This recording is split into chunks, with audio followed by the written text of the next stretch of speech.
Hi, I'm sci-fi and fantasy author Michael LaVoice, aka LaVoice in your head. And I'm fitting to talk nerdy with you. I want to talk today about World War II comics. What? Yeah, World War II comics. Why?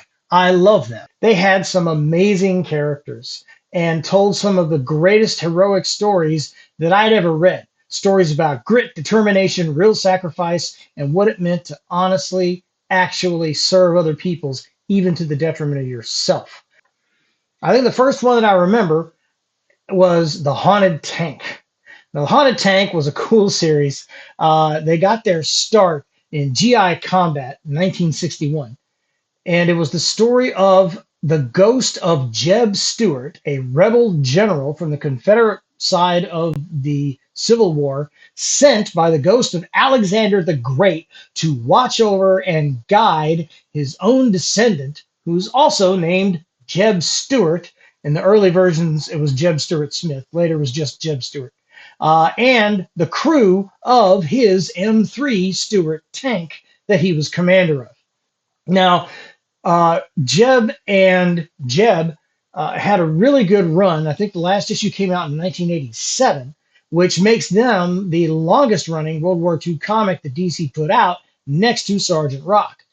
They were good stories of supernatural intervention on behalf of the United States.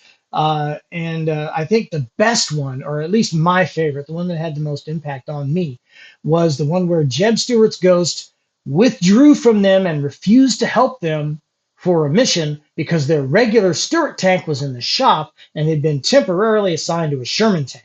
And old Jeb Stuart wasn't having none of that.